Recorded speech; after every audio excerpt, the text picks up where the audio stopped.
Yuk jadi bagian dari dakwah kami. Dukung operasional dakwah dan sosial kami, raih pahala amal jariah yang terus mengalir sampai hari kiamat.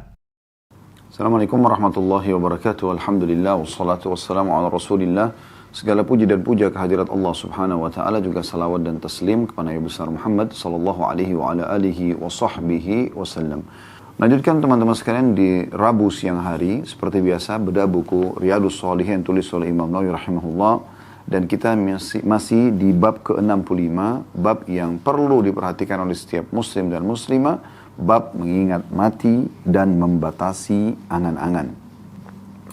Bagaimana kita sudah menjelaskan panjang lebar apa yang dipaparkan oleh Imam Nawawi rahimahullah dari dalil Al-Quran, baik itu surah Al-Imran ayat 185 yang memastikan setiap jiwa pasti akan merasakan mati. Kemudian juga surah Luqman ayat 34, bagaimana kita dianjurkan agar selalu punya persiapan untuk menghadapi kematian nanti dari amal-amal saleh serta bertaubat dari dosa-dosa yang pernah dilakukan.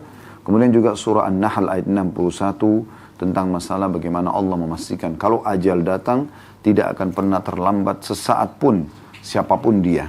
Ya. Kemudian juga ada surah Al-Munafiqun ayat 9 sampai ayat 11 tentang gambaran penyesalan orang-orang yang pada saat datang kematian kepada mereka dan belum sempat bersedekah juga beramal soleh secara umum, lalu mereka minta agar dikembalikan ke dunia agar mereka bisa mendapatkan diberikan kesempatan untuk beramal soleh. Namun penyesalan ini tidak akan bermanfaat bagi mereka karena ajal kalau sudah datang tidak akan pernah ditunda. Serta kita juga sudah membaca panjang lebar ayat-ayat yang mulia yang ada dalam surah Al-Mu'minun ayat 99 sampai 115. Dan yang ini saya ingin titik beratkan, saya ingin mengulangi kembali, ini yang terakhir kita bahas pada Rabu yang lalu. Anda yang pegang bukunya bisa lihat di halaman 452. Saya bacakan Al-Mu'minun ayat 99 sampai 115. A'udzu billahi minasyaitonir rajim. Hatta idza jaa ahadahumul mautu qala rabbirji'un. Demikianlah keadaan orang-orang kafir itu ketika datang kematian kepada mereka, mereka mengatakan, wahai Tuhanku, kembalikanlah aku ke dunia. Untuk apa? Ini ayat 99-nya. Ayat 100-nya, untuk apa mereka minta kembali ke dunia? Untuk makan lagi makanan favorit mereka, untuk duduk nongkrong lagi dengan sahabat-sahabat mereka, untuk meeting bisnis lagi proyek yang miliaran atau triliunan, atau untuk bersenggama, berkumpul, bercumbuan dengan istri, berkumpul dengan anak-anak. Demi Allah bukan itu. Pada saat kematian datang, yang mereka minta hanya ini. Mereka mengatakan di ayat 100-nya, la'alli a'malu salihan fima tarakt, kalla innaha kalimatun huwa qailuha, wa min waraihim barzakhun ila yaumi yub'atsun.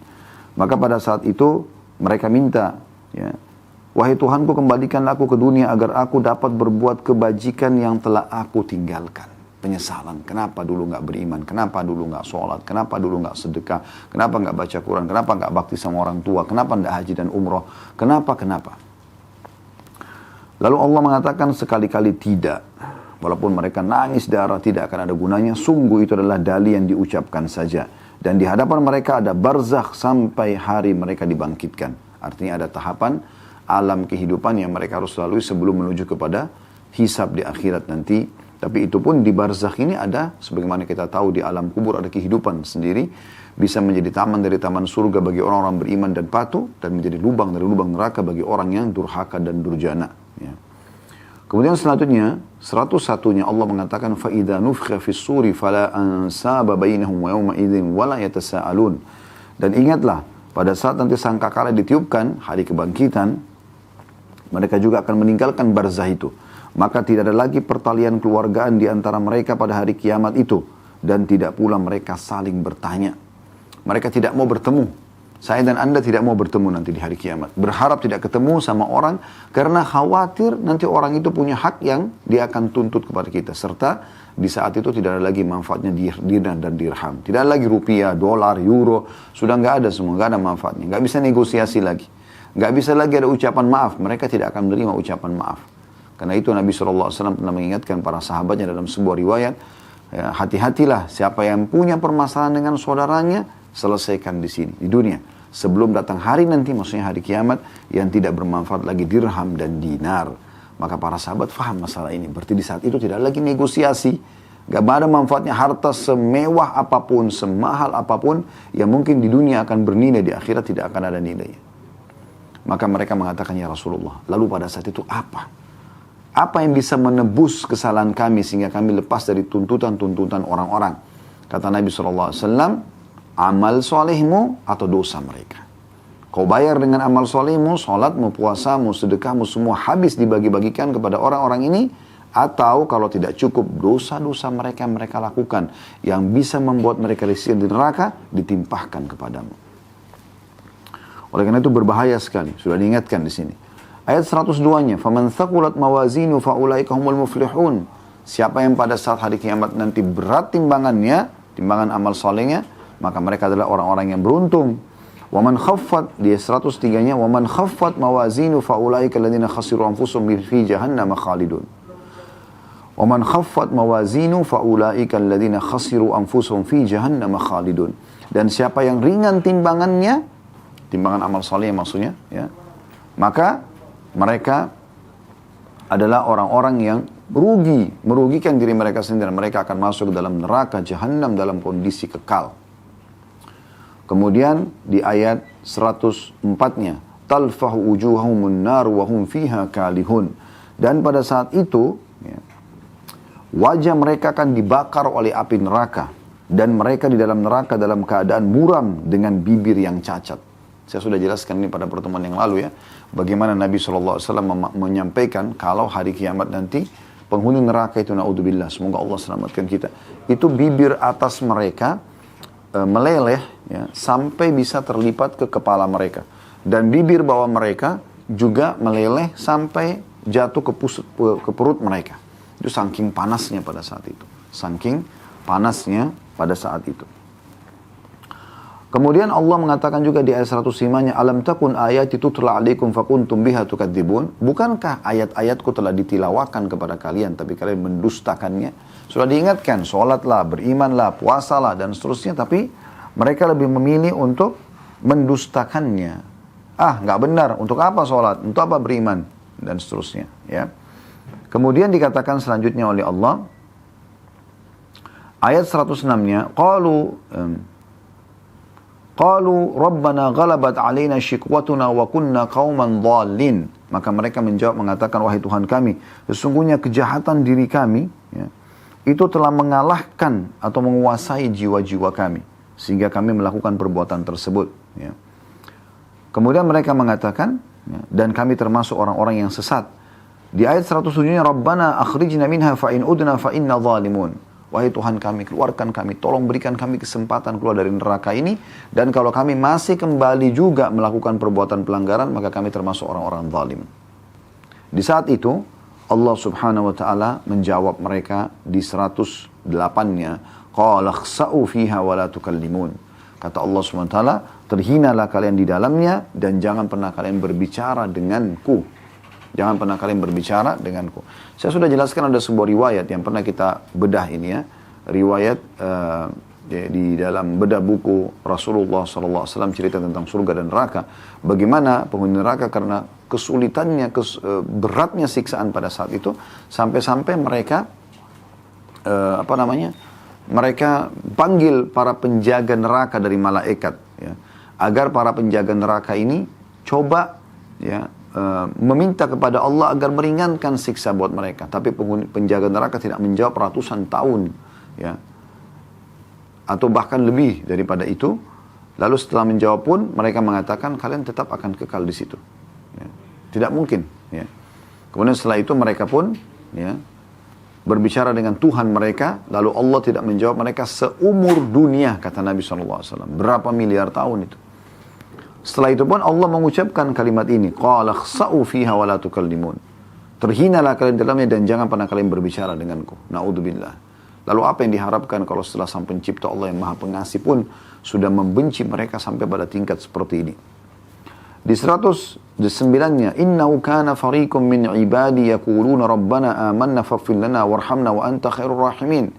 Sesungguhnya di dunia dulu ada di antara hamba-hambaku yang mengucapkan, wahai Tuhan kami telah beriman kepadamu, maka ampunilah dosa-dosa kami, Dan kasihanilah kami karena engkau adalah zat yang maha pengasih. Kemudian 110-nya Allah mengatakan, فَاتَّخَذْتُمُهُمْ سِخْرِيًا حَتَّى أَنْسَوْكُمْ ذِكْرِي وَكُنْتُمْ مِنْهُمْ تَضْحَكُونَ. Dan pada saat itu kalian menjadikan mereka sebagai bahan-bahan olokan. Ya subhanallah, ini jelas sekali ya. Berapa banyak orang di masa kita sekarang mengolok-olok kaum mukminin, mencari-cari kesalahan mereka, sibuk dengan itu. Allah sudah mengatakan, kalian jadikan mereka sebagai bahan-bahan olokan. Orang yang setiap hari sibuk berdoa kepada Allah, mendekatkan diri kepada Allah, lalu diolok-olok, dicari-cari kesalahannya. Lalu Allah mengatakan, maka pada saat itu Allah menghinakan mereka. Ya. Dan kalian dulu menertawakan hamba-hambaku itu. Ayat 110-nya, 111-nya, Inni jazaitumul yawma bima sabaru annahum humul faizun. Maka aku akan berikan balasan kepada mereka di hari ini, ya di hari kiamat nanti, bahwasanya mereka adalah hamba-hambaku yang mendapatkan kemenangan. Lalu kemudian Allah bertanya kepada mereka kembali, ahli neraka ini, di 112-nya. Qala kam labithtum fil ardi adada sinin. Berapa lama kalian hidup dulu di dunia? Ya. Setelah mereka lalui puluhan tahun, mungkin ada umurnya sampai ratusan tahun. 113-nya mereka mengatakan, qalu labithna yawman aw ba'da yawmin fas'alil 'adin. Sesungguhnya kami hanya hidup sehari atau setengah hari saja di dunia. Maka tanyakanlah kepada mereka-mereka yang menghitung, gitu kan. Maksudnya mereka saling bertanya sama yang lain, ini ada yang tahu nggak berapa lama kita hidup? Perasaan seperti cuma setengah hari atau satu hari saja, gitu. Di 114-nya, qala in labithtum illa qalila law annakum kuntum ta'lamun. Lalu Allah pun menjawab mengatakan, kalian tidak tinggal di dunia melainkan sebentar saja, jika kalian benar-benar mengetahui itu. Lalu Allah mengatakan menutup di 115-nya, afahasibtum annama khalaqnakum abathan wa annakum ilaina la turja'un. Apakah kalian mengira bahwasanya kami ciptakan kalian sia-sia tanpa ada tujuan dan kalian tidak akan dikembalikan kepada kami? Tanda tanya. Ini semua Allah berikan kita bocorannya, ya, dibeberkan kepada kita sekarang tentang kejadian yang akan terjadi di hari kiamat nanti. Tinggal Anda mau menjadi golongan yang Allah mengatakan tadi humul faizun, mereka adalah orang-orang yang menang dan beruntung, atau Anda menjadi orang-orang yang justru menyesal abadi di neraka justru karena tidak beriman kepada Allah subhanahu wa ta'ala dan mengolok-olok orang-orang beriman. Kemudian juga surah Al-Hadid, ya, saya maaf luput, ini ada satu lagi yang ini juga sudah kita bahas pada pertemuan yang lalu, ya, di mana Allah subhanahu wa ta'ala di ayat 16-nya mengatakan, Alam ya'ni lilladhina amanu an takhsha qulubuhum li dzikrillahi wa ma nazala minal haqqi wa la yakunu kalladhina utul kitaba min qablu fatala 'alaihimul 'amadu faqassat qulubuhum wa katsirun minhum fasiqun. Belum tibakah waktunya bagi orang-orang yang beriman untuk mereka khusyuk mengingat Allah dan mematuhi kebenaran yang telah diwahyukan kepada mereka. Dan janganlah mereka berlaku seperti orang-orang yang telah menerima kitab sebelum itu, karena kemudian mereka melalui masa yang panjang sehingga hati mereka menjadi keras dan banyak di antara mereka menjadi orang-orang yang fasik. Maksudnya adalah bagaimana ya dalam Al-Quran ini Allah subhanahu wa ta'ala ingin menyentuh dari ayat yang kita baru baca, Hadid ayat 16, orang-orang beriman. Kalau tadi kan orang-orang yang memang lalai, orang kafir, ya, di sini sekarang orang beriman Allah ngajak. Allah mengatakan alam ya'ni alladziina amanu an takhsha qulubuhum li dzikrillah wa ma nazala minal haqq. Belum tibakah saatnya, hai orang-orang beriman, hai para pemuda muslim dan muslimah, ya, belum tibakah saatnya hati kalian tunduk dan khusyuk kepada Allah dan apa yang diturunkan dalam Al-Quran, apa yang disampaikan dalam hadis Nabi SAW, ini singgungan dari Allah Subhanahu Wa Taala. Lalu sampai kapan kalian selalu mau lalai? Sampai kapan kalian selalu mau lalai? Sementara teman-teman sekalian, iman itu harus dipupuk, nggak bisa tidak. Kita harus terus menjaganya. Kita istiqomah, konsisten, kita menjaga, kita mengejar keutamaannya dan tidak boleh lalai sesaat pun, tidak boleh lalai, apalagi sampai sehari atau 2 hari. Sehingga kita selalu dalam keadaan beriman, beramal soleh sampai ajal datang, dan itu yang diperintahkan oleh Sang Pencipta Allah. Syaitan tidak ingin itu terjadi. Dia akan berusaha untuk membuat kita menyimpang dari jalan Allah Subhanahu wa taala. Cuma memang kita bisa menepisnya, kita bisa menolaknya, tinggal mau atau tidak saja. Maka ini harus digarisbawahi baik-baik. Allah subhanahu wa ta'ala adalah sebaik-baik tempat bersandar. Maka patuh dan tunduklah kepadanya. Patuh dan tunduklah kepadanya. Ini sebuah karunia yang sangat besar kalau Allah subhanahu wa ta'ala mudahkan kita tersentuh secara keimanan, lalu mau beramal saleh. Jangan dilalaikan itu, jangan disia-siakan. Jangan tinggalkan setelah Anda merasakan kenikmatan ibadah. Jangan lagi membuka pintu-pintu dosa yang akhirnya mengurangi kadar keimanan dan kenikmatan ibadah itu. Jadi kembali kepada Allah secara seutuhnya, sepenuhnya, dan insya Allah kita akan bertahan seperti itu sampai meninggal dunia. Sebagaimana Allah sebutkan dalam Al-Quran, hatta wa'bud rabbaka hatta ya'tiyakal yakin.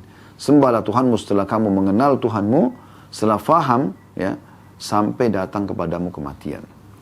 Jadi ini kurang lebih gambaran ayat-ayat Al-Quran yang sudah kita pelajari pada pertemuan yang lalu, cuma saya merasa perlu untuk diulangi. Dan kita akan masuk insya Allah sekarang di hadis pertama dalam bab ini.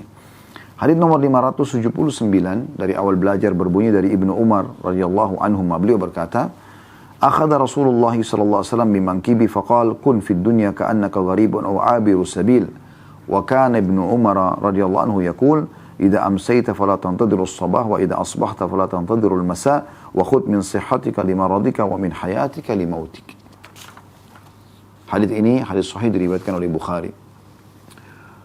Kata Abdullah bin Umar radhiyallahu anhu, Rasulullah sallallahu alaihi wasallam suatu hari pernah memegang pundakku, lalu beliau bersabda, "Jadilah kamu di dunia ini, hai Ibnu Umar, seperti orang asing atau orang yang melintas di jalan saja, orang lewat." Lalu Ibnu Umar mengambil pelajaran daripada pesan itu, beliau berkata, "Apabila kalian atau kamu berada di sore hari, maka jangan pernah menunggu esok pagi. Dan apabila kamu berada di pagi hari, maka jangan menunggu sore hari. Pergunakanlah masa sehatmu untuk masa sakitmu, dan masa hidupmu untuk kematianmu." Riwayat ini adalah riwayat yang mulia dan masyhur sekali di kalangan para da'i yang ingin mengingatkan dirinya dan juga umat tentang masalah pentingnya ya tunduk dan patuh kepada Allah Subhanahu wa taala dan berhati-hati dengan ajal yang bisa datang seketika sehingga akhirnya tidak sempat beramal saleh atau tidak sempat bertaubat dari dosa-dosa. Kita lihat bagaimana pesan Nabi alaihi salatu wassalam, dan ini pesan bukan hanya untuk Abdullah bin Umar radhiyallahu anhu, tapi untuk semua umat Islam, tidak terkecuali semua umat Islam.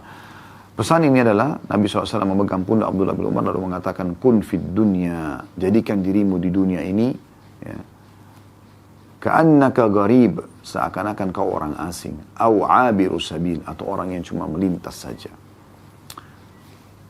Pendek, ringkas, padat. Dan ini masuk dalam istilah jawami al-kalim, atau memang perkataan yang ya, padat namun banyak maknanya. Ya, bisa masuk dalam banyak maknanya atau luas sekali, mencakup banyak bahasan. Di sini teman-teman sekalian, Nabi SAW ingin menepis dari Abdullah bin Umar dan juga sahabatnya cinta dunia yang berlebihan, gitu kan, yang akhirnya membuat lalai terhadap akhirat. Makanya beliau mengatakan, jadikan di dunia ini seperti orang yang asing.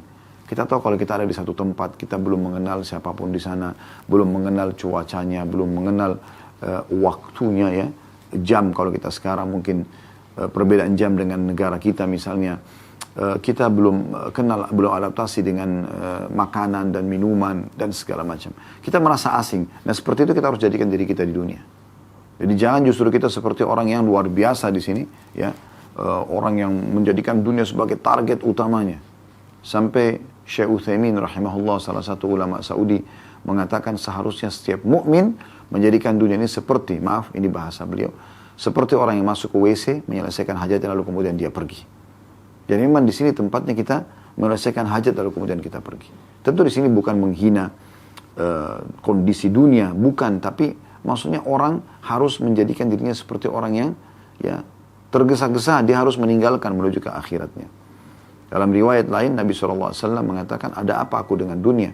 Sementara perumpamaan aku dengan dunia seperti ya orang yang penat, musafir yang penat, kemudian dia mampir di bawah sebuah pohon, kemudian dia jalan, ya, pada saat penatnya sudah hilang. Jadi seperti itu saja.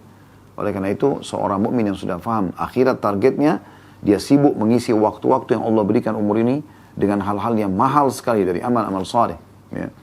Kesempatan beramal saleh sekecil apapun, ya.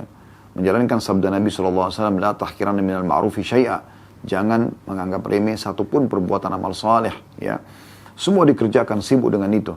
Dan apapun yang luput dari dunia tidak akan menjadi masalah buat dia.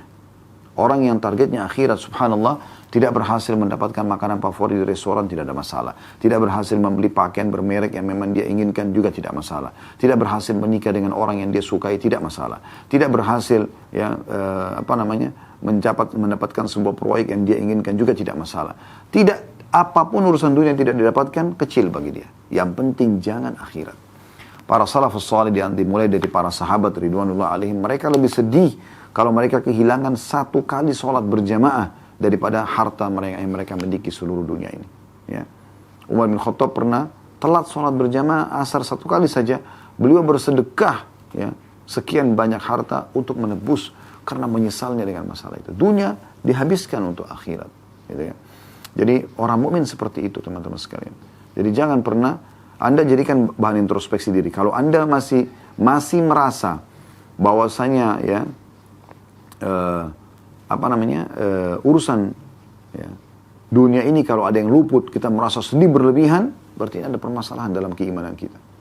Tapi pada saat kita tidak peduli dengan itu, ada apapun yang luput dari dunia kita menganggap biasa saja dan kita langsung ikhtiar mencari yang lain. Kayak tadi contoh, kita ingin sekali makan di satu restoran favorit yang terkenal, yang lagi booming dan segala macam. Kemudian kita dapat tertutup, udah nggak ada atau habis makanannya. Udah, kalau saat itu Anda bisa menerima dan tidak kecewa, ya sudah kita makan tempat lain selesai. Maka di saat itu kita bisa menilai bahwasanya iman kita dalam hati insya Allah cukup baik. Ya, karena kita tidak peduli dengan urusan dunia. Tapi di saat itu kita menyesal, mungkin memikirkan sampai beberapa hari, menjadikannya sebagai bahan pembicaraan berhari-hari, seakan-akan sudah hilang sesuatu yang sangat besar hanya karena tidak sempat makan makanan favorit di waktu yang sama bersama dengan teman-teman karena habis atau tidak mendapatkan tempat. Ini tanda kutip ya, butuh dicek kembali keimanan. Dia butuh introspeksi diri masalah keimanannya. Begitu juga dengan semua hubungan dunia-dunia ini, urusan dunia dari kendaraan, dari pakaian, dari makanan, dari pasangan hidup, dari keturunan, semua ini adalah urusan dunia. Di saat Allah subhanahu wa ta'ala berikan, kita terima. Di saat Allah subhanahu wa ta'ala ya, belum memberikan, kita biasa saja. Ya, kita biasa saja. Jangan pernah menunjukkan kekecewaan atas keputusan sang pencipta Allah subhanahu wa ta'ala. Berapa banyak hikmah-hikmah di belakang kejadian yang Allah memang sengaja tidak berikan kepada kita, ternyata ya, kita terselamatkan dari banyak masalah atau mara bahaya yang tidak kita ketahui. Bersangka baiklah dengan Allah subhanahu wa ta'ala dan langsunglah ikhtiar untuk ya, melakukan aktivitas selanjutnya. Saya pernah mendengarkan seorang mu'allaf dari orang non-muslim ya, di salah satu negara di Asia Tenggara ini. Waktu ditanya, kenapa Anda masuk Islam? Salah satu penyebabnya dia mengatakan, saya menemukan komunitas umat Islam ini, komunitas yang paling cepat untuk keluar dari permasalahan yang sedang mereka hadapi. Karena mereka diajarkan dalam agama mereka, di saat ada masalah, mereka memikirkan solusinya. Dan dilarang dalam agama Islam untuk berkeluh kesah. Kata Nabi SAW, kalau terjadi sesuatu, sudah terjadi, katakan qadarullah wa ma syaa fa'al. Allah sudah takdirkan dan Allah lakukan apa yang dia inginkan. Ya, kemudian kata Nabi SAW, jangan buka pintu lau atau kalau seandainya. Karena lau akan membuka pintu-pintu syaitan. Ya, pintu-pintu syaitan. Ya. Baik, ini yang kita bisa ambil dari potongan pertama hadis wasiat Nabi SAW kepada Abdullah bin Umar. Mutiara yang kedua dari hadis adalah Abdullah bin Umar menunggangi wasiat Nabi SAW ini sambil beliau juga ya, memberikan nasihat kepada kita semua. Beliau mengatakan, ya, seakan-akan ya kalau yang saya tangkap ini beliau ingin menyampaikan tentang diri beliau. Setelah saya dapat wasiat tersebut, maka ada poin penting nih yang saya ingin sampaikan. Saya pun amalkan itu, yaitu kalau kalian tiba di sore hari jangan tunggu besok pagi. Jangan pernah berpikir, oh saya masih bisa hidup besok. Mungkin Anda meninggal di malam itu. Dan kalau tiba di pagi hari kayak kita sekarang, jangan pernah menunggu sore hari. Maksudnya selama ada kesempatan beramal soleh, kerjakan segera. Jangan tunda-tunda. Karena itu tidak ada manfaatnya menundanya. Belum tentu kita hidup sampai sore hari. Sadar wahai manusia, miliaran orang sebelum kita, miliaran yang lebih gagah, lebih cantik, lebih kaya, lebih kuat, lebih segala macam, meninggal dunia juga. Ya. Bahkan para ahli bela diri pun sudah meninggal dunia. Walaupun mereka sangat kuat, ya. Berapa banyak olahragawan dunia yang terkenal di masa mudanya, tapi setelah mereka akhir hidupnya tua, lemah, lalu meninggal dunia. Begitu juga dengan kita semuanya. Maka yang benar adalah bagaimana seseorang menjalankan hadis Nabi SAW pada saat beliau ditanya oleh beberapa sahabat, siapa orang mukmin yang paling cerdas?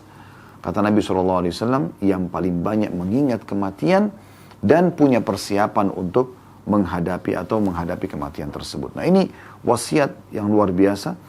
Bagaimana setiap orang mukmin itu selalu sibuk dengan amal-amal saleh, amal-amal baik tanpa menunda kesempatan. Saya sering menjadikan sebagai simbol hidup saya dan saya berharap ini akan terus berjalan sampai ajal datang nanti insya Allah. Dan teman-teman bisa amalkan. Setiap kali ada peluang amal soleh, anggap itu adalah kesempatan terakhir yang Allah berikan. Sehingga setelah ini kita tidak hidup lagi. Dengan prinsip seperti ini, setiap kali ada orang miskin minta, kita akan berpikir, atau kita akan tersentuh secara keimanan dalam hati, mungkin sedekah ini adalah sedekah yang terakhir. Maka kita jangan sampai tunda, jangan sampai ikuti bisikan syaitan atau negosiasi sama syaitan, seakan-akan masih ada orang miskin lagi di depan sana yang lebih butuh. Tidak. Sekarang ini di depan mata, eksekusi. Saya sudah sering bilang teman-teman sekalian, mohon maaf kalau bahasa saya ini ada yang keliru, tapi saya membahasakan apa yang saya rasakan, gitu kan. Kalau sedang ada kesempatan amal soleh, saatnya eksekusi dan bukan negosiasi sama syaitan. Kalau negosiasi sama syaitan tidak akan pernah berhasil, atau minimal kita akan mencari yang paling sedikit pahalanya. Tapi saatnya kita pada saat itu memberikan yang terbaik dan menanamkan dalam diri kita, ini amal saya yang terakhir. Mungkin ini sedekah saya yang terakhir. Mungkin zikir saya yang terakhir. Mungkin doa saya yang terakhir. Mungkin bacaan ayat Al-Quran terakhir. Mungkin ini kesempatan terakhir saya membantu orang miskin atau tetangga. Mungkin ini terakhir kali saya umrah dan haji. Mungkin ini terakhir kali saya berjihad, saya menuntut ilmu dan seterusnya. Maka ini akan membuat kita selalu tersibukkan dengan amal soleh. Ingat, yang bisa menyelamatkan dirimu, hai muslim, adalah kamu sendiri. Tidak ada orang lain yang bisa menyelamatkan dirimu. Karena sehebat apapun orang menyampaikan sebuah tausiah, wasiat, ceramah di depan Anda, kalau Anda sendiri tidak mau memperbaiki diri, maka tidak akan pernah bisa. Dan Allah subhanahu wa ta'ala pun akan memberikan perbaikan diri kalau Anda sudah memulainya. Ingat firman Allah subhanahu wa ta'ala, Inna allaha la yughayyiru ma biqaumin hatta yughayyiru ma bi anfusihim. Allah tidak akan mengubah nasib satu kaum sampai mereka mengubah nasib mereka sendiri. Kalau kita sudah mulai mau memperbaiki diri, membenahi diri, mau mendekatkan diri kepada Allah, mau mengejar surga, mau jauhkan diri dari api neraka, di saat itu Allah akan mudahkan kita. Tapi di saat kita terus mau lalai, sibuk terus dengan diskotiknya, barnya, dosa-dosanya, maka Allah pun membiarkan dia dengan dosa-dosa tersebut. Dan dia sendiri yang akan rugi nanti. Ingat tadi surah Al-Mu'minun. Ya, selalu ulang-ulangi. Itu baca, renungi kembali bagaimana penyesalan yang terjadi di ayat 99 sampai 115 tadi. Mereka sangat menyesal nanti di akhirat, tapi penyesalan tidak ada gunanya. Penyesalan yang pertama pada saat melihat malaikat maut, karena mereka tidak bisa lagi kembali untuk beramal soleh. Dan penyesalan yang kedua pada saat melihat api neraka dan masuk ke dalamnya. Mereka minta dikeluarkan, tapi mustahil mereka dikeluarkan dari tempat tersebut. Dan mereka akan disiksa selama 24 jam non-stop, dan ini hanya karena pembangkangan yang tidak ada gunanya sama sekali. Pelampiasan biologis dengan cara zina bisa diganti dengan nikah. Meninggalkan atau makan daging babi atau daging hewan-hewan yang bertaring atau makanan-makanan yang tidak halal bisa diganti dengan makanan yang halal. Meninggalkan minuman keras, narkotika bisa diganti dengan minuman-minuman halal. Kenapa harus terjerumus pada pelanggaran agama? Kenapa enggak segera kembali kepada hal-hal yang baik? Kita masuk selanjutnya teman-teman sekalian, wasiat dari Ibnu Umar. Jadi mutiara yang kedua adalah bagaimana beliau mengingatkan agar jangan tunda amal soleh. Kalau tiba sore hari jangan tunggu pagi, kalau tiba pagi jangan tunggu sore hari. Mutiara yang ketiga di wasiat yang kedua dari Abdullah bin Umar, yaitu pergunakan masa sehatmu untuk masa sakitmu. Maksudnya, selama masih sehat, ayo maksimalkan. Ya, mungkin kita semua sudah pernah mengalami sakit di saat kita sakit, apalagi kalau sudah sampai dirawat di rumah sakit, diinfus, atau mungkin ada orang yang sempat pingsan bahkan. Di saat itu tidak ada kesempatan untuk beramal soleh. Gitu kan? Kenapa sekarang di saat mata kita masih terang, telinga juga masih tajam untuk mendengar suara, lisan kita masih bisa mengucapkan kata-kata, bisa berzikir, bisa berdoa, kita masih bisa bernafas dengan normal, tubuh kita masih sehat semuanya. Kenapa tidak di saat lagi kuat-kuat dan sehatnya ini haji dan umrah, ya, kemudian menuntut ilmu, kemudian sholat malam, sholat duha, sholat berjamaah di masjid? Kenapa nggak lakukan itu? Kenapa nanti kalau sudah tua pakai kursi roda baru mau umrah sama haji? Kenapa nanti kalau sudah putih semua rambut baru mau bertaubat? Ya. Kenapa enggak dari sekarang? Kenapa selalu ada pemahaman nikmati masa mudamu, tanda kutip, untuk maksiat? Kau kan masih muda, kenapa enggak pacaran nak? Kenapa enggak ini? Coba saja. Ayah dan ibu juga begitu kok dulu. Kan ini aneh sekali. Kenapa justru masa muda yang sehat, yang memang harusnya produktif, ya, di saat itu harusnya menikah, harusnya haji dan umrah, harusnya sibuk menuntut ilmu, harusnya bekerja mencari rezeki halal, gitu, harusnya berjihad. Semua ini malah dipakai dalam hal-hal yang tidak benar, mengikuti kehidupan pola orang-orang non-muslim. Oh, sudah 18 tahun atau sudah mulai balik sekarang, saatnya bebas. Boleh mencoba minuman keras, seks bebas, ya. Kemudian juga bisa tuntut orang tuanya bahkan. Ini aneh sekali. Berbeda sekali antara konsep kita dengan konsep kehidupan mereka. Kembali kepada agama kita, maka kita akan dapat panduan yang benar tentunya. Dan tidak ada agama di sisi Allah kecuali Islam yang mulia ini. Oleh karena itu, maksimalkan masa sehat itu.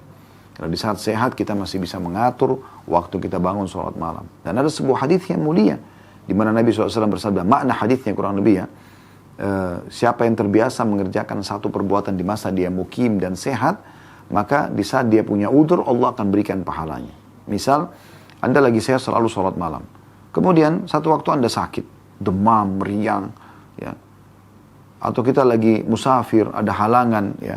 Terjadi bencana alam, gempa, tsunami, dan segala macam. Terjadi peperangan, tidak memungkinkan kita misalnya untuk sholat malam. Maka Allah tetap memberikan pahalanya karena kita di masa sehat dulu selalu mengerjakannya. Begitu juga dengan sedekah, begitu juga dengan baca Quran. Dan begitu juga dengan ibadah-ibadah umumnya. Pesan terakhir dari Abdullah bin Umar radhiyallahu anhu, pesan ketiga beliau, dan ini mutiara yang keempat dari hadis, adalah dan maksimalkan masa hidupmu untuk kematianmu. Maksudnya selama hidup maksimalin perbanyak amal baik, sebelum tiba nanti kematian sudah tidak bisa lagi beramal soleh. Pernah kan kita selalu melewatin, atau mungkin sudah sering kita melewatin kuburan. Sadar nggak teman-teman sekalian, di kuburan itu adalah orang yang sama seperti kita dulu. Manusia juga, laki-laki ataupun perempuan, dan semuanya sama, punya angan-angan, punya harapan, gitu kan. Tapi mereka tidak bisa lagi pada saat azan dikumandangkan, walaupun mikrofon masjid, ya, suaranya muadzin terdengar di seluruh pelosok wilayah itu, tetap saja di kuburan tidak bisa bangkit untuk pergi sholat wudhu. Anda masih punya kesempatan. Mereka walaupun banyak di dekat pagar kuburan fakir miskin, mereka tetap tidak bisa bersedekah. Mereka berharap bisa hidup, bisa bersedekah sama orang itu. Tapi udah nggak bisa. Berapa banyak kesempatan kita bisa berzikir, bertakbir, bertasbih, beristighfar. Orang-orang mati sudah tidak bisa lagi. Ya. Berapa banyak kesempatan untuk tinggal beli tiket pesawat, uang-uang yang kita tabung dipakai haji dan umrah, orang-orang mati sudah tidak bisa lakukan. Dan seluruh amal soleh mereka sudah tidak bisa lakukan lagi. Kenapa tunggu nanti kita mati baru nyesel? Ingat ya, ada sebuah riwayat yang dihasankan oleh para ulama. Makna hadisnya kurang lebih ya, kata Nabi SAW, nanti ya, orang mukmin kalaupun masuk ke dalam surga, masih ada penyesalan yang terjadi pada dirinya, ya, dari adanya waktu-waktu di dunia mereka tidak pakai untuk zikrullah. Padahal mereka sudah masuk ke dalam surga. Tapi mereka ada penyesalan, kenapa dulu di dunia ada sekian menit, sekian detik, sekian jam, sekian hari, sekian pekan, sekian tahun, saya nggak pakai ibadah kepada Allah. Mereka masih punya penyesalan walaupun mereka sudah masuk ke dalam surga. Karena dengan dimaksimalkan waktu-waktu itu, ternyata bisa membuat menambah derajat di surga. Dan itu tidak bisa diulangi. Ingat, kesempatan amal soleh tidak bisa diulangi. Kapan luput dari Anda tadi sholat berjamaah zuhur di masjid misalnya. Kalau Anda dengarkan ceramah ini, kemudian Anda terfikir, oh iya, saya pengen sholat berjamaah di masjid. Sudah tidak bisa Anda perbaikin. Anda bisa ke masjid sholat, tapi bukan dapat pahala jamaah pertama. Dan tidak bisa diperbaikin. Setiap amal soleh yang sudah luput, tidak bisa diperbaikin. Yang bisa kita coba berbuat ke depannya. Beda dengan dosa. Dosa kalau kita kerjakan, Allah dengan kemahamurannya masih berikan kesempatan kita untuk taubat. Itu bisa. Tapi kalau ini nggak bisa. Ya, ini poin perlu digarisbawahi tentunya.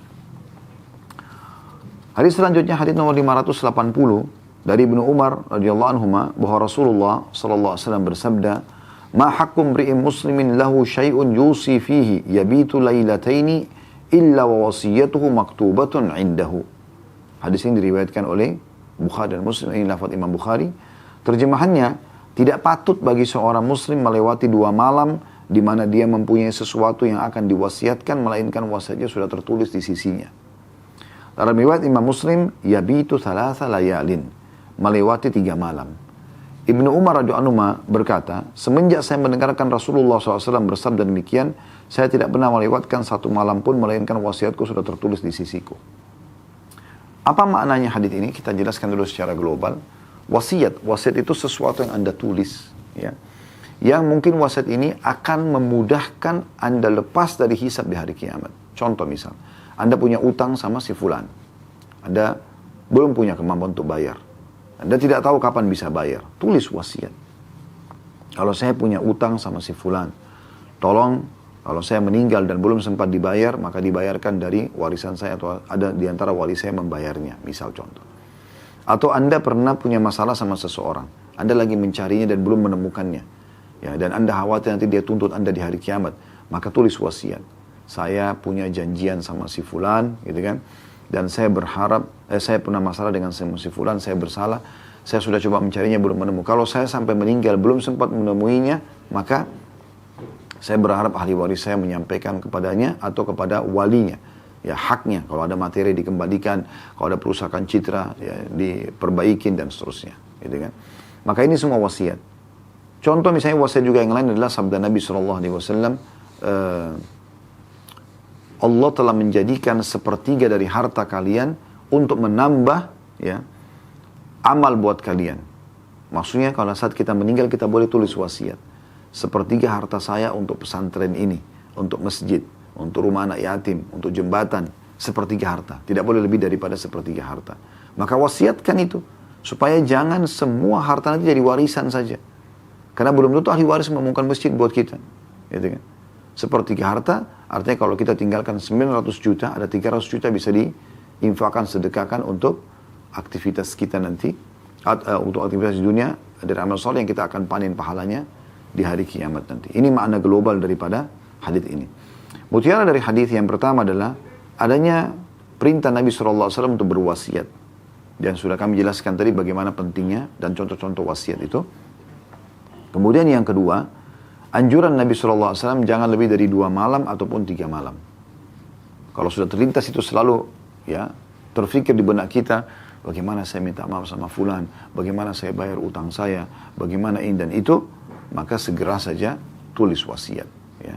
Dan wasiat ini tentu diberitahukan kepada ahli waris kita atau kepada pasangan kita, ya. Ini ada wasiat saya, tolong kalau saya meninggal belum sempat saya laksanakan, tolong dijalankan. Dan tidak ada wasiat pada kemaksiatan, ya. Tidak boleh wasiat pada kemaksiatan, gitu, ya. Dan tidak boleh juga wasiat kalau harta diberikan kepada ahli waris. Tidak boleh kita mengatakan rumah ini buat anak saya si fulan, rumah yang sana buat anak saya si fulan. Ini wasiat tidak boleh dilakukan, gitu kan. Karena kata Nabi SAW, la wasiat liwaris. Tidak ada wasiat untuk ahli waris, karena mereka sudah punya hak waris, gitu kan. Tapi kalau wasiat harta adalah untuk diri Anda sendiri, ya, untuk Anda sedekahkan, ya, sepertiga harta tersebut. Hadis ke-581 berbunyi dari Anas radhiyallahu anhu, beliau berkata, khattan Nabi sallallahu alaihi wasallam khututan faqal, hadzal insan wa hadza ajaluh. وبينما هو كذلك إذ جاء الخط الأقرب. Nabi SAW pernah membuat garis-garis. Lalu beliau bersabda, ini adalah manusia dan ini adalah ajalnya. Ketika ia sedang begitu, tiba-tiba datanglah garis yang terdekat. Hadis ini diriwayatkan oleh Bukhari. Saya hubungkan ini dengan hadis nomor 582 karena sejalan dan saling menjelaskan satu sama yang lain, yaitu hadis Ibnu Mas'ud radhiyallahu anhu. Beliau berkata, khattan Nabi sallallahu alaihi wasallam khattan murabba'an wa khatta khattan fil wasati kharijan minhum wa khatta khutatan sigharan ila hadha alladhi fil wasati min janibihi alladhi fil wasat faqala hadha al-insan وهذا أجله محيطا به أو قد أحاط به وهذا الذي هو خارج أمله وهذه الخطط الصغار الأعرض فإن أخطأه هذا نهشه هذا وإن أخطأه هذا نهشه هذا. Hadis ini diriwayatkan oleh Bukhari. Terjemahannya, Nabi SAW membuat garis dalam bentuk persegi 4. Lalu beliau membuat garis lurus di tengahnya sampai keluar dari kotak persegi 4 itu. Kemudian beliau membuat garis-garis kecil di tengah kotak persegi 4 pada salah satu bagian dari garis yang ada di tengah. Lalu beliau bersabda, ini adalah manusia. Dan ini adalah ajalnya. Mengepungnya atau telah mengepungnya. Dan yang keluar ini adalah angan-angannya. Dan garis-garis kecil ini adalah hal-hal insidental. Jika satu hal insidental tidak mengenainya, maka yang berikut akan mengenainya. Jika yang berikut tidak mengenainya, maka yang berikutnya lagi pasti mengenainya. Dan di buku ini, kalau yang pegang bukunya, di situ digambarkan bagaimana bentuk kotak yang Nabi SAW buat ya. Jadi ada kotak persegi 4, kemudian beliau menggaris di tengah-tengahnya, garis yang panjang keluar dari kotak itu. Lalu kemudian di bagian atas, beliau menggaris dalam kotak itu ada garis-garis kecil. Cukup banyak, gitu kan. Nah di sini Nabi SAW menggambarkan, inilah manusia, kehidupannya, gitu kan. Ini adalah angan-angan ini, ajal mengepungnya, dan ini adalah angan-angannya. Kemudian datanglah satu garis yang ya, memotong garis-garis tersebut. Maksudnya, kotak itu adalah ajalnya, mengepungnya dari semua sisi. Angan-angannya keluar dari kotak itu, melebihi daripada ajalnya. Dan ada garis-garis kecil dalam kotak itu bagian atasnya atau bagian bawahnya. Yang Nabi SAW gambarkan ini adalah hal-hal insidental yang akan terjadi dalam hidupnya. Kalau satu tidak kena, yang satu akan kena kepada dia. Baik, kita berikan gambaran umum daripada hadis ini. Nabi SAW pernah keluar dari masjid. Kemudian di saat sahabat lagi pada ngumpul, beliau menggunakan tongkat beliau atau sebuah ranting kayu. Kemudian beliau membuat kotak ini. Dibuatlah kotak, ya. Kemudian beliau mengatakan ini adalah ajal manusia, ya, kotak ini. Mengepung dia dari semua sisi. Kemudian beliau menggaris dari tengah, sebelah kiri ke arah sebelah kanan, dan melewati garis kotak itu, beliau mengatakan ini adalah ajalnya. Ya. Ini adalah angan-angannya. Melewati kotak ajalnya. Kemudian beliau menggaris garis-garis kecil di bagian atas kotak itu, kalau dibagi dua tadi, yang boleh mengatakan ini hal insidental yang bisa terjadi dalam kehidupannya. Kalau satu luput, yang satu akan mengenainya. Jadi dari riwayat ini kita bisa lihat bagaimana Nabi SAW menggambarkan bahwasanya manusia itu punya angan-angan banyak sekali berhubungan dengan masalah dunia. Namun sayangnya mereka lupa kalau mereka akan meninggal dunia. Ya, mereka lupa kalau mereka akan meninggal dunia. Dan ini yang berbahaya sekali. Banyak orang di antara kita, semoga Allah selamatkan, selalu lalai. Seakan-akan mati itu tidak akan datang kepada dia. Karena badannya masih sehat. Selalu terkelabui dengan, oh kalau 30 tahun, umur saya masih 30 tahun kok. Dia selalu orang di atas dia. Orang yang masih ada 40 tahun, yang 50 tahun, yang 60 tahun. Berarti dia anggap dirinya masih muda.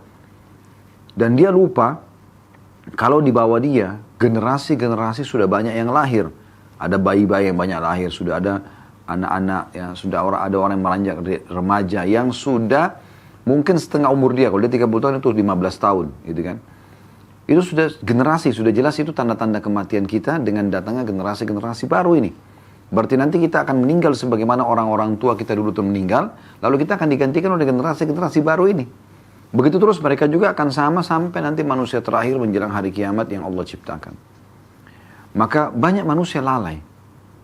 Maka pesan tadi Abdullah bin Umar itu penting sekali. Kalau kalian tiba sore hari jangan tunggu pagi. Kalau kalian tiba pagi jangan tunggu sore. Karena memang nggak ada jaminan kita masih bisa hidup. Subhanallah, ajal itu teman-teman sekalian sesuatu yang misterius. Dan kalau datang, nggak bisa ditepis. Nggak bisa ditepis, susah. Gitu. Dan tidak ada yang bisa nolong. Antara kita dengan malaikat maut. Orang sekitar kita pun walaupun mereka memiliki mata yang sangat tajam tidak akan bisa melihat malaikat maut tersebut. Mereka hanya diam, terdiam, dan pasrah. Tidak bisa membantu apa-apa. Dokter pun dengan teknologi canggih pun tidak bisa berbuat apa-apa. Mereka pasti hanya mengatakan, oh sudah, tidak bisa lagi dibantu. Selesai. Dan meninggallah orang tersebut. Siapapun dia. Penguasa, pengusaha, ya, semuanya. Pemimpin, bawahan, orang kaya, orang miskin, orang sakit, orang sehat, laki-laki, perempuan, orang dari suku yang terkenal, jalur nasabnya bagus, atau orang yang mungkin tidak dikenal, jalur nasabnya, sama saja. Mereka akan meninggal pada saat itu. Maka harus hati-hati. Karena Nabi SAW mengatakan kebanyakan angan-angan manusia ini melewati garis batas ajalnya. Kalau sesuatu yang kita jadikan sebagai harapan kita, angan-angan kita adalah hal yang baik, misalnya kita mengejar akhirat, kita mengejar surga, sibuk dengan amal soleh, amal soleh apalagi, ini positif. Tapi yang dimaksud sini bukan itu. Angan-angan yang bisa membuat dia lalai, gitu. Jadi angan-angan yang berlebihan, selalu pikirannya dunia. Anda lihat orang-orang non-muslim itu selalu targetnya dari perusahaan ke perusahaan apalagi, dari mobil ke mobil apalagi, dan seterusnya. Mereka terus begitu, dari minuman keras ke minuman keras yang mana lagi. Memang mereka sibuk dengan itu. Kalau kita tidak seperti itu, dunia boleh kita nikmati tapi hanya untuk ditunggangi menuju ke akhirat, bukan menjadi target utama. Sehingga kalaupun ada luput dari dunia tidak masalah buat kita. Seperti itu gambarannya. Ya. Ini gambaran umumnya hadis ini. Kita ambil pelajaran daripada hadis ini. Ya. Yang pertama adalah retorika dalam mengajar atau berdakwah. Ya. Bagi setiap guru, bagi setiap dai ini bisa digunakan. Jadi tidak selamanya harus monoton mengucapkan kata-kata saja. Tapi ada saatnya di mana kita memberikan perumpamaan-perumpamaan, contoh-contoh, ya, yang mungkin contoh-contoh ini bisa lebih mengena, ya, lebih mengena.